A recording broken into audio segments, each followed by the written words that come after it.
很快临近，到了巨鬼军团驻扎营地的大门前，他不愿在这里多逗留，袖子一甩，一股大力从这鬼王舟上散出，直接将白小纯卷了出去。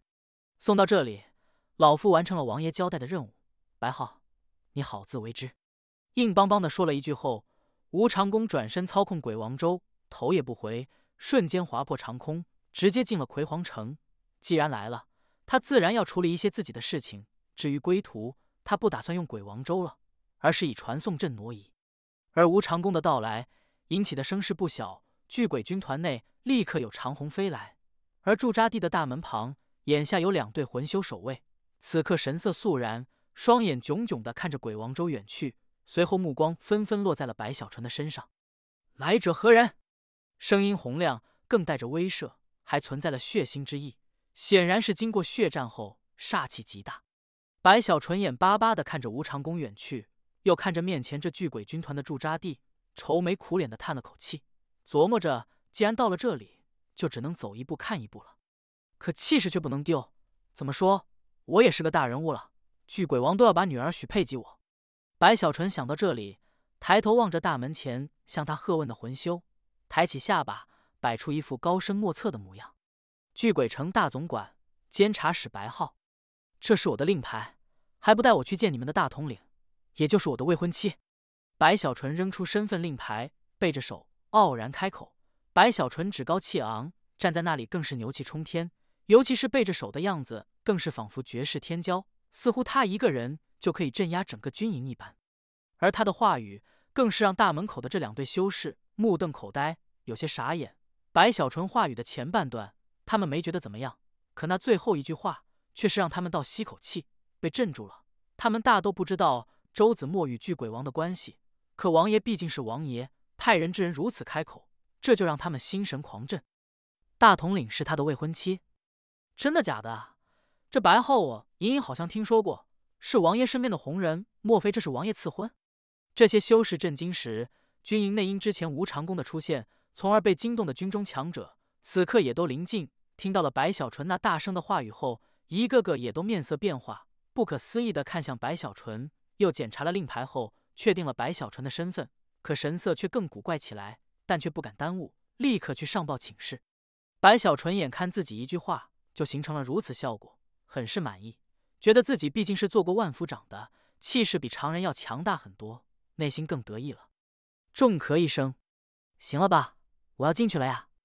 白小纯说着，大摇大摆地向前走去。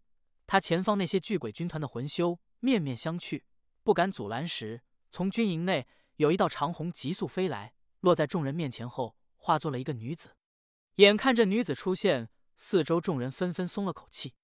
这女子年纪不大，修为结丹，相貌很是不俗，肤白如雪，双眸更有波光，英姿飒爽，看起来就会让人眼前一亮。尤其是穿着一套简单的皮甲，使得其身姿更为动人，腰臀处的曲线极为火辣。白小纯一看此女，立刻有些兴奋，暗道莫非她就是周子墨，可又觉得修为似乎不太像，于是打量一番。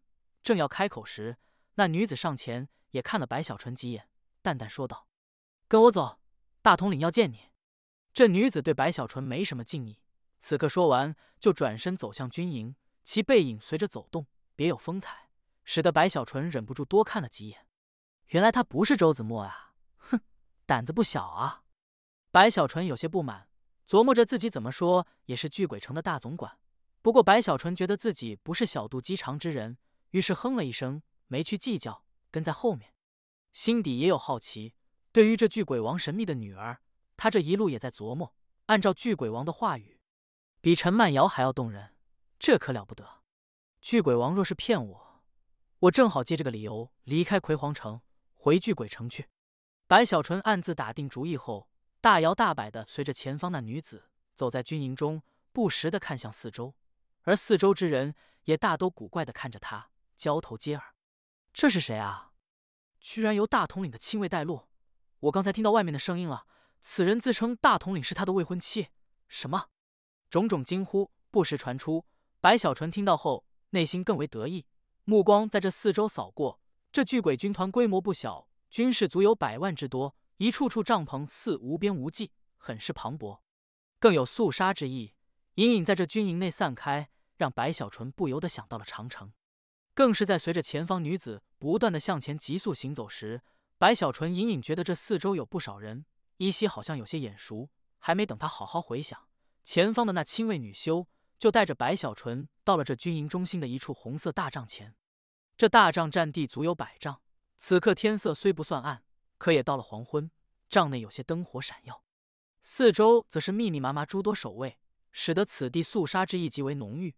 尤其是这些人都面无表情，就算是白小纯跟随亲卫到来，他们的目光也依旧带着冰冷，似乎不管白小纯的身份是什么，若有丝毫不轨之心，他们都会立刻出手拿下。白小纯内心一凛，这军营他之前虽是匆匆扫过，可也感受到了不少强者的气息，甚至半步天人的存在都有。而眼前这赤色帐篷内，在他的感受中没有任何气息。可就在他临近的刹那，一声冷哼从这帐篷内传出：“没有找到。”那声音是一个女子，此刻似乎咬牙切齿，更有一股惊天动地的气势突然爆发，似可以遮盖苍穹一般，使得八方都扭曲震动。白小纯吓了一跳，这气息是天人。白小纯吸了口气，觉得这气息很是熟悉。刚刚要去思索时，突然的一声轰鸣从帐篷内传出，紧接着一个雕像竟被人从帐篷内扔了出来。那雕像可以看出是人形，此刻4分5裂，散落在了帐篷外。不过有半个头颅还是完好，滚到了白小纯的脚下。白小纯低头看了一眼，瞳孔猛地就收缩起来，全身汗毛更是瞬间就竖起。这雕像的半个脑袋，他越看越像自己不是白浩的样子，而是他原本的模样。这白小纯呼吸都有些乱了，整个人都傻眼了。猛在那里的时候，帐篷内再次传来那女子的声音：“给我去找，我就不信找不到那该死的白小纯。”这声音回荡，让白小纯哆嗦起来，眼中露出无法置信。无论是气息还是这声音，他都觉得熟悉。此刻若还想不起来，他的记性也未免太差了。他已经想起来了，可却还是觉得此事不可能只是。在他这里哆嗦时，前方的帐篷被人掀开，从里面走出一个女修亲卫。这女修面色有些难看，出来后注意到了站在帐篷前的白小纯，没去理会，径自去将四周的雕像碎片收拾整理。可白小纯这里借助那亲卫女修掀开的帐篷，看到了里面坐在上首位的一个女子。在看到这女子的刹那，他脑海仿佛100万天雷同时炸开，将一切侥幸全部撕碎，化作了滔天的轰鸣。红尘女！白小纯内心哭嚎，吓得面色煞白，双腿颤抖剧烈。那帐篷内坐着的，正是他内心多次诅咒，且在地宫内与自己有过一番斗法的红尘女。白小纯怎么也都没有想到，巨鬼王的女儿居然是红尘女。显然，周子墨是名字，而红尘则是道号。这一切让他震撼无比，骇然到了极致。他立刻就明白了，为何自己方才在军营内觉得很多人熟悉。那些人正是参与了长城之战的炼魂师以及魂修，其中有一些甚至还与他交过手，更有不少在那具魂丹引起的波动中，不知多少次的怒骂白小纯。尤其是其中一些在当年的巨兽吃下发情大丹后，遭受了无法形容的悲苦，对于白小纯的恨已经无法形容了。可以说，整个蛮荒最恨白小纯的都在这了。实在是通天河区域对于蛮荒的消息，碍于某些原因封锁的极为严密，而白小纯成为万夫长时间又短，在长城时那些绝密的信息他知晓的很少，只知道蛮荒都是敌人，不知道内部的军团划分以及来犯之人具体势力。天哪，巨鬼军团红尘女天啊，我怎么来了这里？我掉到贼窝里了！白小纯内心哀嚎惊天动地，他此刻脑海的轰鸣足以让天地色变，颤抖中就要后退，想要发动最快的速度赶紧逃出这里。甚至焦急之下，他都觉得自己的身份或许已经暴露了。可就在这时，帐篷内传出红尘冷的声音：“鬼鬼祟祟，谁在外面？”这声音一出，立刻四周那些护卫全部目光落在了白小纯身上，肃杀之意在这一瞬格外明显，甚至就连那整理地面雕像碎片的女亲卫也都抬头冷眼看向白小纯。白小纯真的要哭了，感受着四周的目光，他的牙齿都要打起架来，心底惨叫：怎么办？怎么办啊？巨鬼王，我恨你！就在他这里紧张，琢磨如何回答，甚至担心自己身份暴露时，那红色大帐内再次传出红尘女寒冷的声音：“拖出去，斩了！”这话语传出大帐，立刻四周的肃杀刹那爆发，如同实质，有10多道身影直奔白小纯而来，杀意弥漫。甚至在这一刻，仿佛这整个军营成为了一尊张开了血盆大口的洪荒猛兽，要将白小纯整个人完全吞噬。这还没一言不合呢，就要杀我啊！白小纯内心狂震，他立刻就感受到了强烈的生死危机。在那天人威压下，他全身每一寸血肉似乎都在狂叫，心下一横，赶紧高呼：“子墨那个，我是你爹巨鬼王派来的，我是你未婚夫白浩啊！”白小纯声音很大，传遍四方。这话语一出，让不少人愣了一下，他们并不知道红尘女与巨鬼王的关系，此刻听到，全部都呆在那里，更是睁大眼，心神狂震，被这个消息彻底震动。什么？大统领是王爷的女儿？这是真的？在这消息撼动巨鬼军团时，那赤色的大帐内快速传出一声恼怒的低喝：“闭嘴！”帐篷猛地掀开，红尘女的身影直接走了出来。她面色阴沉无比，看向白小纯，其目光如电，似要将白小纯全身外全部看透，更有天人威压轰然降临。心中更是暗恨，这白浩居然将自己与巨鬼王的关系道破，以此来化解自己方才的威慑。与此同时，四周那些侍卫也好，还有红尘女的那些女亲卫，一个个都睁大了眼，古怪地看向白小纯。还没等消化大统领与巨鬼王的关系，又看到自家的大统领那明显恼羞成怒的样子，那些亲卫一个个面面相觑后，纷纷迟疑，没有继续上前，可心中却都来了精神，看着眼前这一幕。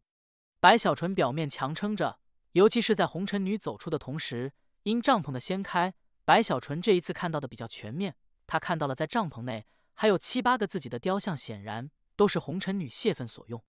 那种恨由这些雕像，就可以想象其程度有多深了。这红尘老女要杀我之心，也未免太坚定了。白小纯更紧张，额头冒汗，内心叫苦连天。他也不想那么喊话去刺激红尘女，可他没有办法呀。方才稍微慢了一点，估计自己就被拖出去斩了。虽说很有可能，这是红尘女对他的下马威，可白小纯实在是没有把握去赌。自救的办法，只能是将此事闹大说开，如此才可借巨鬼王的名头来压制红尘女以及这军团之人。巨鬼王，我恨你白小纯后悔的肠子都青了。他琢磨着自己怎么这么倒霉，又被巨鬼王坑了，把自己扔到这么一个地方。此刻哭丧着脸，看着眼前穿着一身赤色的铠甲，英姿飒爽，却透着一股煞气的红尘女。从相貌上看，说这红尘女是角色也毫不夸张。其肌肤似雪，丹凤目中有如星辰一般的神采，瓜子脸的形状，还有那露在外面的锁骨，以及其白皙的颈脖，使得她整个人格外惊艳。尤其是胸部护甲高高鼓起，又在腰臀处很是夸张的收缩，形成一个曼妙的葫芦形，使得其胯部看起来圆润无比的同时，其双腿也更加修长动人。单单从容貌上来讲，这红尘女的相貌与陈曼瑶不相伯仲，只不过陈曼瑶如空谷幽兰，而红尘女则是带刺的玫瑰蔷薇。若白小纯之前与红尘女没有发生过长城以及地宫之事，又或者她真的是白浩，那么此刻看到这么一个美人，还是天人修为，且又是自己的未婚妻，她应该是心里高兴的。可眼下白小纯却是内心慌乱，只觉得天地一片漆黑，眼前这红尘女不再是绝美娇艳，而是洪水猛兽，凶神恶煞一般。在这众人内心被红尘女与巨鬼王的身份撼动心神，偷偷看热闹时，红尘女的面色更为阴沉，恼羞更甚，冷声开口：“你刚才说你是白浩？”这声音虽不大，可其天人威严下，似影响了四周虚无，使得风云色变，仿佛有狂风扑面。白小纯紧张地吞下一口唾沫，赶紧开口：“子墨，你听我解释。”白小纯哆嗦说道，可话语还没等说完，红尘女目中带着强烈的厌恶，声音如隆冬之雪，回荡四方：“你就是那个臭名昭着夺人妻子、六亲不认的白浩？”红尘女听说过关于白浩的种种传闻，尤其是夺人妻子，让她恶心。这可是王爷让我做的。白小纯委屈不甘地解释了一句，她心底暗骂着，那喜欢夺人妻子的不是我，而是你爹。闭嘴！我父光明伟岸，正直坦荡，就是你这奸国殃民、阴险谄媚、残害忠良。红尘女咬牙开口，如今既然身份被道袍，她也不屑去隐瞒什么，可对这白浩却是目中厌恶更多，袖子一甩，声音更为冰冷。至于我父王所说的亲事，休要再提，你还没有资格与我结为道侣，在这军营内好好待着，若有劣迹，直接斩杀。红尘女听说过白浩，对于自己父亲居然要将自己许配给这白浩，极为不满，此刻言辞斩钉截铁，说完不再去看白小纯，转身走入大帐。四周那些守卫一个个神色古怪，看向白小纯，这就走了。白小纯眨了眨眼，隐隐明白过来自己的身份没有暴露。这红尘女没有认出自己真正的身份，她顿时心底松了口气，内心虽还紧张，可却忍不住升起了一种无法言明的刺激感，让她觉得身体有些发抖，呼吸也都急促了一些。她没认出我又成了我的未婚妻白小纯，越发觉得此事刺激，让她有些口干舌燥。随即想到之前这红尘女的态度，她脑子快速转动。这么看来，她方才的那些姿态就是要吓唬我，同时推翻王爷钦定的这门亲事。如此来看，她不敢动我身后站着的可是她爹，不过此事也不好说，就怕万一。但无论如何，这巨鬼军团待不下去了。这件事虽刺激，可太危险了，稍微一个不小心，小命就飞了，这里可是贼窝啊！白小纯想到这里，转身赶紧离去。他此刻心脏还在咚咚咚的快速跳着，实在是今天这一幕太突然了，让他一时调试不过来，依旧紧张无比。可走出没多远，身后有呼啸声传来，那之前引路的女亲卫已追了上来。白总管，你走错路了，我带你去你的居所。这女亲卫冷冷开口，她修为虽不高，可在这军营内本身又是亲卫，自然而然的就带着一股气势。不去了，既然大统领不认同白某，白某离开就是。白小纯眼看对方阻止自己离去，内心打了个突，但表面上却摆出一副孤傲愤然的样子，淡淡说道：“此事由不得白总管，大统领说了，你要在军营待着，我劝你最好不要抗命。”女亲卫平静开口，她话语一出，四周立刻就有不少魂修守卫，目光落在了白小纯身上，似乎若白小纯敢抗命，他们会立刻出手。大胆！白小纯眼睛一瞪，低喝起来，可暗中却是头皮发麻，看了看四周侍卫，感受到了在这军营内此刻有不少气息锁定在自己这里，还请白总管不要让我等为难，请。女亲卫没有在乎白小纯的态度，依旧淡淡开口。白小纯暗自发愁，他是真的不想留在这里，内心焦急，纠结一番后，白小纯想着自己身后有具鬼王以及禁制，那禁制虽消散了大半，可怎么说还是有一点点作用，且自己这一次来是奉命来帮红尘女，首先在生命安全上应该还是有保障的。他不知道我是白小纯，而且我方才紧张，姿态有些低了，我越是低头，他就越是强势，那么我就要借此发作强硬一些，今天说什么也要离开此地。白小纯想到这里，又觉得不是很保险，于是偷偷取出传音玉简，向巨鬼王传音：“巨鬼王，你女儿要杀我，这就是你给我定下的亲事，我都要死了。”白小纯传完音，不等那边回复，就猛地抬头，身上渐渐露出一副凝厉血煞之意，更有桀骜，向着远处的红色大帐大喊一声：“大统领，你这是何意？”白小纯声音如天雷，直接在这军营内回荡，使得四周很多魂修都目光一凝。大统领不承认巨鬼王定下的亲事，此事白某没有意见，可白某身为巨鬼城大总管，难道连离开你这军营的资格都没有？那么就休怪白某强闯了。白小纯声音内带着怒意，元婴修为更是散开，大有一言不合就要大杀四方的气势，可暗中却在偷偷打量那红色帐篷。我白小纯纵横情场多年，独创过银字诀，收到情书无数，这区区红尘老女，我变个路数，看你怎么回应。白小纯声音回荡，传遍军营，四周那些军营的魂修一个个都迟疑起来，他们此刻也大都明白了事情的究竟。今天的事情实在太劲爆了，自家的大统领居然是王爷的女儿，而且王爷还钦定了亲事，而大统领却不承认。不承认也就罢了，还偏偏要将这白浩留在军营里，不让人走，所以这才有了摩擦。大统领这是有什么用意？我看这白浩说的没错啊，既然不同意，让他走就是了。众人内心都在低语，使得气势也就弱了不少。白小纯眼看这招管用，内心有些快意，正琢磨如何开口，既能扩大这种优势，又不会太过触怒红尘女，同时还能让自己保持这种孤标凌云的姿态，最终顺利离开这巨鬼军营。可还没等白小纯再次开口，红尘女的声音从那红色大帐内带着冰冷与杀意传出：“你可以试试。”这声音的散出，似乎化作了鞭挞洪荒猛兽的鞭子，立刻就让这巨鬼军团内的魂修全部修为爆发，一道道气势掀起，眨眼间就乱动风云，形成了一股无法形容的威压，咄咄逼人的降临在了白小纯的四周。白小纯内心又是咯噔一下，喘息略有急促，感受到了此刻自己面对的不仅仅是红尘女，还有这军营内的数十万大军，尤其这里是蛮荒，更是葵黄城，这种压力之大，让白小纯内心渐渐哆嗦。暗道这红尘女怎么如此不近人情？这父女俩都一样蛮不讲理，自己都要走了，偏偏还不让走。难道她等的就是我强闯，然后趁机杀了我？这样的话，怕是王爷也说不出什么来。白小纯想到这里，双眼猛地睁大，外在气势虽依旧强势，可心底却已开始考虑，实在不行，就在这军中住一段时间算了，好汉不吃眼前亏啊。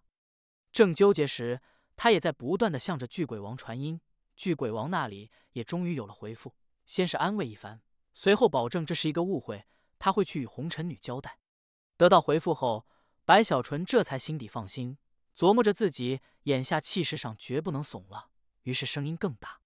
不久前，三大天王及皇城权贵联合于炼魂湖内布局，欲阻击王爷获得鬼王果，是白某一人独闯炼魂湖，生擒其内所有权贵子四天骄，包括斗圣王世子小圣王、九幽王世子周弘以及零陵城郡主许山，就连二皇子也一样。那炼魂湖内，白某纵横八方，谁敢说我没资格？当初王爷衰变期，在陈、白、蔡三家天人老祖以及众多原因叛逆的追杀下，是白某一人保护王爷，直至王爷顺利度过衰变期。巨鬼城内，白某七进七出，三大天人也不能奈我何。周子墨，你看不上我，欲杀我，一句话就可，不必如此折辱，更是羞辱白某，更不必将我困在这军团内。我白浩做人顶天立地，外面海阔天空自可逾月化龙，天高人我翱翔，恣意纵横九天之上，我绝不留下任你欺凌。白小纯声音如天雷，轰鸣四方，传到军营内众人耳中。眼看事态一触即发，红色大帐内，红尘女皱着秀眉，她的确对白浩有杀心，可却碍于他父亲，所以不好直接动手。至于原因，除了轻视外，还有就是他觉得这样的小人不适合在自己父亲身边。至于轻视，他根本就不会同意。之所以将白浩留下，是他有自己的打算。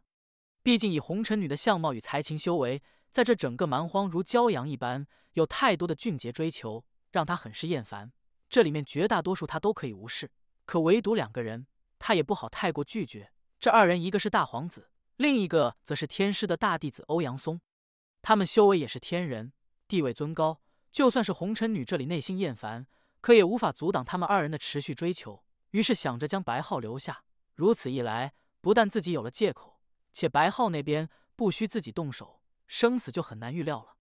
是以方才首次见面，他直接展开威压，冷漠的同时又将对方留在军营，可却没想到这白浩之前看起来胆小懦弱，被自己完全压制下来，但转眼间就如此强势，且言辞高调犀利，一时竟站住了道理，让他这里也都无法反驳。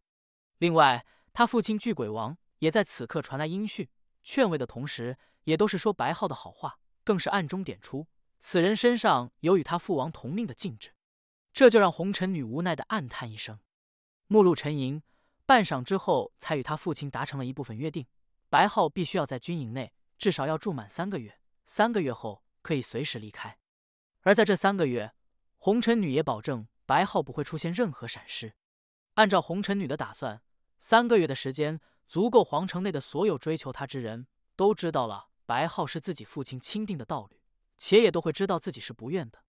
如此一来，3个月后，当白浩离开，回到巨鬼城后，他将带走所有人的仇恨，而自己收获的则是一个完美的挡箭牌。对于儿女情长之事，巨鬼王也很头痛，一边安慰哄着自己的女儿，一边又去安抚白小纯，左右沟通一番后，白小纯这里虽不愿，可也只能接受这个结果。毕竟他面对的一个是半神，一个是天人，要拿我当挡箭牌，这父女二人果然没一个好东西啊！这场一触即发的事态就这样在巨鬼王的沟通下化解了。红尘女收起了杀意，挥散了军团的威压。白小纯这里叹了口气，也默然地跟随那名女亲卫去了他的居所。这居所有些偏僻，白小纯也没在意。进去后盘膝坐下，越想越觉得此事郁闷，不由得又是长叹一声。想我白小纯堂堂万夫长，可与红尘女一战，阴差阳错的来到了蛮荒，居然又成为了红尘女的道侣，作为他的挡箭牌，这算什么事啊？那句鬼王不是好东西，这红尘女一样不是好东西。这天下的坏人太多了，我这样人如其名纯洁善良的好人，很吃亏啊。白小纯揉了揉眉心，觉得自己虽然修为比不过他们，可在道德上是站在云端，受他们顶礼膜拜的。不过好在安全问题解决了，有禁制在，红尘女多少也会顾忌几分，不会让我出现伤亡之事。3个月他奶奶的，我忍了，不就3个月吗？白小纯咬着后槽牙，琢磨着还是自己实力不够，若是自己再强大一些，那么就可以不去理会这红尘女，想走就走。我要炼火！白小纯目中露出强烈的光芒，他想好了，这3个月自己安稳一些，不去招惹什么人，也不离开军营，就默默的去琢磨炼制16色火，让自己修为能再提高一些，争取早日能拥有镇压天人的战力。哼，等我能镇压天人时，第一个就镇压这红尘老女。白小纯内心发了狠，这才从储物袋内取出一座魂塔。这魂塔不大，可以依稀看到里面只有一个魂，正是白皓之魂。他正盘膝坐在魂塔内，皱着眉头推演18色火的配方，似察觉到白小纯的目光。白皓抬起头，隔着魂塔看向外面的白小纯：“乖徒儿，配方怎么样了？”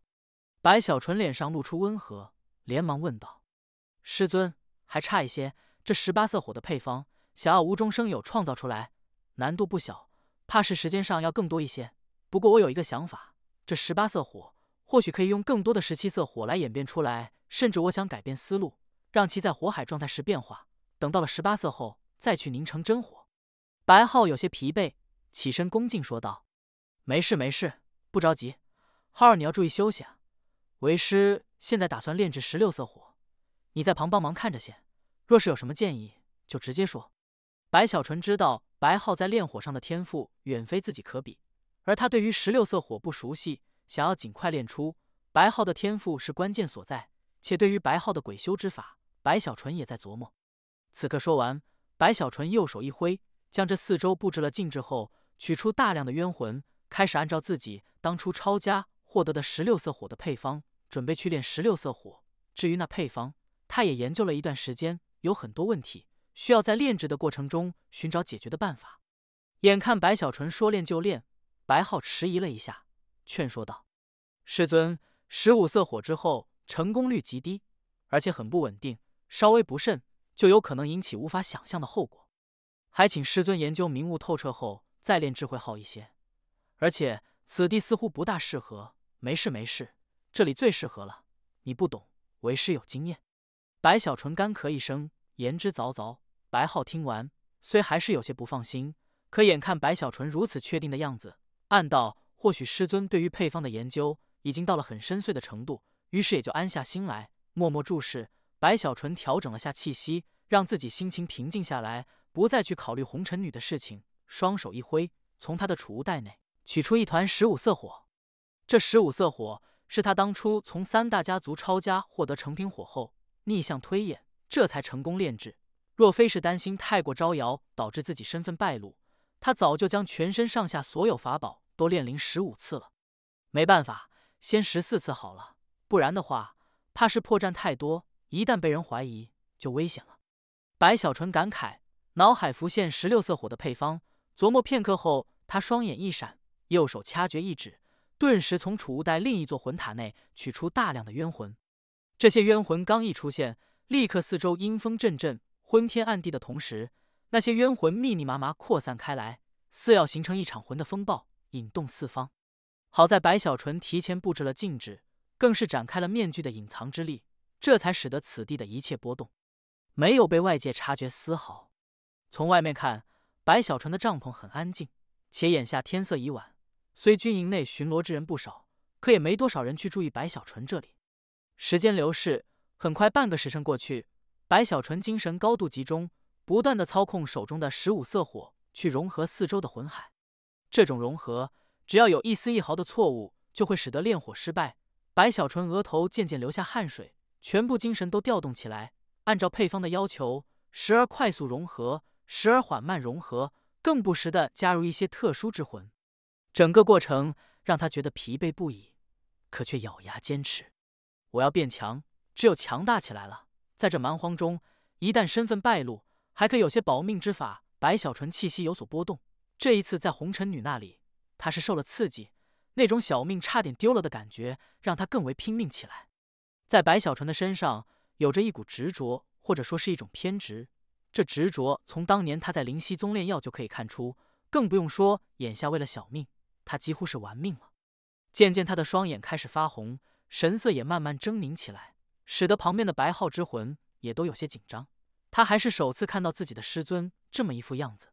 师尊炼火也太拼了，白皓内心迟疑，正想劝说时，忽然的，白小纯面色一变，他手中15色火在融合的过程里出现了一个差错，瞬间那15色火就猛地明亮了一下，很快暗淡，最终砰的一声自行碎开，化作点点火光消散开来。该死！白小纯低吼一声，再次取出一团15色火，又一次开始炼制。这一次炼制的时间更长了一些，直至天亮。白小纯的眼睛内充满了血丝，他的喘息有些凌乱。一整夜的时间，他已完成了16色火的30%左右。可就在他要一鼓作气时，明明没有犯错，可他手心内的15色火还是一亮之后消散开来。怎么会这样？白小纯狠狠一抓头发，重新拿出配方研究一番。白皓在旁看着所有的过程，也在沉吟。不多时，白皓双目一凝：“师尊，问题或许是出在这军营本身的煞气上。这煞气无形，但却能影响冤魂。”白皓的话语让白小纯眼睛一亮，越想越有道理。好徒儿，你说的太对了。白小纯一拍大腿，哈哈笑了起来，随后精神振奋，再次取出15色火，正要炼制时，白皓忍不住开口：“师尊，要不你休息一下？我看你的状态有些不大妥当，无妨，为师状态好着呢。”白小纯一脸不在乎，拿着15色火继续炼制。这一次时间更久，一个白天过去，直至到了第二天深夜。白小纯已经面有倦色，他的双眼红得如同兔子一样，整个人焦虑无比，死死地盯着手中逐渐消散的火焰。怎么会这样还是失败？煞气的问题已经解决了，可又出现了其他的问题。我就不信了，这个问题我一定可以解决。白小纯咬牙切齿，此刻已经忘我，再次取出15色火，又要炼制。白皓已经是心惊肉跳了，他隐隐觉得这个样子的白小纯很不对劲，让他觉得不安。同时他也多次劝阻，可刚开始的时候，白小纯还回应一下，但到了后来，白小纯好似没有听到般，这就让白皓紧张了。16色火不能这么炼制啊，这么炼下去会出现想象不到的变化。白皓忐忑，觉得眼前的师尊似乎全身上下都散发出一股股危险的气息。正心底纠结时，白小纯神色狠厉，手中的15色火快速地吞噬四周的冤魂，直至完成了近乎50%。白小纯内心有些振奋，可就在这时，突然的，他手中的15色火在完成了50%后，竟猛地摇晃起来，一股恐怖的波动从这火团内散出，这火团更是出现了诡异的变化，竟瞬间多出1色，成为16色，随后又刹那间减少1色，退回到了15色，很是不稳。来回变化的过程中，其内那恐怖的波动更为明显。白小纯内心狂跳，可却不甘心放弃，不断的要去压制这火焰内的不稳。师尊，快停止！这是火焰不稳，后果不堪设想。白皓的魂心神狂震，发出尖锐之音，神色露出惊恐。可就在他话语传出的瞬间，白小纯面色大变，他手中的火团再也无法压制，其内的恐怖波动在这一刹那猛地爆发出来。瞬间，这帐篷直接被火光笼罩，那光芒刺目，白浩的魂颤抖，目中露出绝望。他就算有魂塔，可距离如此近，在这火焰不稳的爆发中，根本就无法阻挡。完了完了！白浩的魂脑海一片空白。可就在那火焰爆发的刹那间，白小纯速度甚至比那火焰爆发还要快速，直接就一把抓住白浩魂，同时口中出现一道黑光，正是龟纹锅，直接就将自己与白浩魂全部笼罩在内，扣在了地面上。这一切如行云流水，快得无法形容，更是熟练无比。几乎在这龟纹锅扣在地面的瞬间，一声滔天的轰鸣巨响，超越了天雷，在这天地间轰鸣而起，轰隆隆的声响直接炸开八方。此刻是深夜，军营内大多数魂修都在休息。这轰鸣的突然传来，立刻就让无数人被直接震醒。还没等他们反应过来，一片火海以白小纯所在帐篷为中心，直接就向着四周猛然扩散。这火海威力太大，时而15色，时而16色，并非从天降临，而是以白小纯所在之地为中心，向着四周直接横扫。远远一看，火焰惊天，所过之处，大地成为焦土，那一处处帐篷直接就瞬间成为飞灰，其范围更是庞大，居然覆盖了小半个军营。更是在这火海内，还有无数凄厉地嘶吼。这些嘶吼来自之前白小纯来不及收起的冤魂，此刻这些冤魂成为了火魂，不断的扩散四周，这就使得破坏力再次加大。无数建筑直接坍塌，无数帐篷化作飞灰，甚至这火很是不俗，竟连铠甲有可以燃烧，使得军营内的不少魂修一个个发出尖叫，快速将身上的铠甲扔出。一场军队的哗变，因这一次突然的火海，就这么的爆发了。怎么回事？着火了！天啊，出了什么事？无数人哗然，一道道身影急速飞出，整个巨鬼军团彻底大乱，有的在救火，有的则是怒吼四方，寻找火源。很快的，驻地之内的声音就如同天雷一般回荡不断。此时此刻，白小纯已经化作飞灰的帐篷处，地面成为焦土，只有一口大黑锅无损的扣在那里，慢慢被掀起一道缝隙，露出了里面一双眼睛。那眼睛眨了眨后，龟纹锅被逐渐掀开，白小纯露出头来，看着四周的火海，看着那军队的鼎沸愤怒，他也倒吸口气。他的身边，白浩的魂也惊魂不定的露头，骇然的看着四周。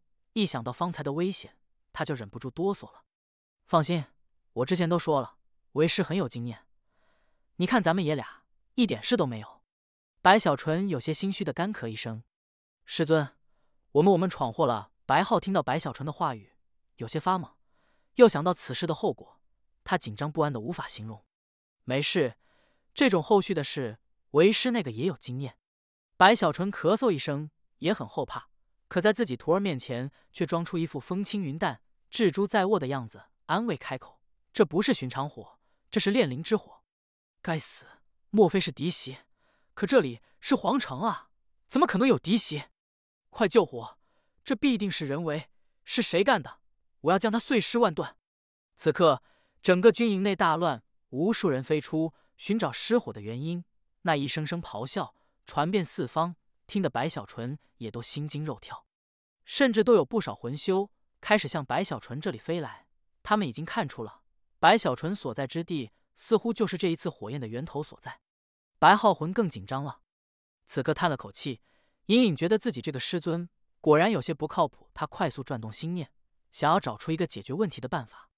可就在这些人来到这里的时候，白浩还没想出解决的办法，突然的，白小纯拿着白浩魂所在的魂塔猛地冲天而起，他神色狰狞，仿佛是怒意滔天，向着四周发出凄厉的大吼：“是谁？该死的，是谁干的？天杀的呀！我正在睡觉，差点就被烧死了，太过分了！诸位同族，随我一起去找，我们一定要找出到底是谁放的火！”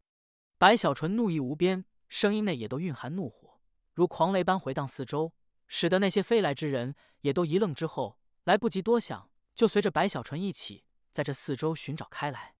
魂塔内的白浩之魂，因其魂体特殊，其样子可无形又可有形，外人看不出来。此刻被白小纯拿在手中，他整个人如傻了一样，呆呆地看着眼前的师尊那一副怒火中烧、直欲爆炸的样子，配合其披头散发的样子以及赤红的双目，若非是白浩魂知道情况，怕是也会被糊弄过去。白浩魂忍不住倒吸口气，他终于明白了为何师尊说有经验。师尊这绝对不是第一次闯祸了，也绝对不是第一次解决祸端。他果然很有经验。白浩魂哭笑不得，有种自己似乎拜了个假师尊的感觉。可就在白小纯这里装出一副义愤填膺的模样，与四周修士一起寻找罪魁祸首时，突然的，军营内有一个魂修，此人衣衫残破，头发都烧没了，整个人看起来很是狼狈。他指着半空中的白小纯，发出凄厉的嘶吼：“白浩，就是你！我负责此地巡逻，方才亲眼看到，那火光就是从你的帐篷内爆发出来，你居然还在假装寻找，就是你！”这话语一出，白小纯内心咯噔一下，正要解释，但很快的，竟有7、8人陆续在飞来时，向着白小纯怒吼：“我们也都看到了，就是从你帐篷中传出的。白浩，你无耻！在巨鬼城，也许大家都惧你3分，但在这里可没人惯着你。”这些人说着，一个个煞气惊天，直奔白小纯而来，甚至就连白小纯四周的那些魂修，也自然是选择相信他们的战友。对于白小纯这个外人，是不会相信的。此刻闻言，也都一个个怒视白小纯，带着怒意杀来。大家听我解释。白小纯舔了舔嘴唇，紧张的开口。可就在他开口的刹那，一道道术法波动，轰鸣而来，五光十色，如同法雨，让白小纯这里心惊肉跳，急速避开。在他避开的瞬间，他之前所在之地就被那无数术法直接轰得虚无出现裂缝，吓得白小纯头皮发麻，急速后退。实在是这四周的魂修太多了，他只是目光一扫，就看到了数百人，甚至远处还有更多人正呼啸临近。我从来没见过这么无耻的家伙，杀了他！大总管又如何？敢哗变军营，这是死罪！众人嘶吼滔天，追杀白小纯。白小纯心脏加速跳动，愁眉苦脸，急速避开。眼看对方人数不断的增加，他就算是天道元婴，此刻也都怕了。大家别冲动，冷静一下，听我解释，没有什么事是不能商量的。白小纯心底发颤，高呼起来，试图让众人平静。可回答他的却是上千人的术法形成的狂风暴雨。白小纯眼看那片术法如此惊人，吓得他尖叫一声，肉身之力展开急速，瞬间挪移避开。可刚一避开，这军营内竟爆发出了阵法的气息，居然有人开启了阵法。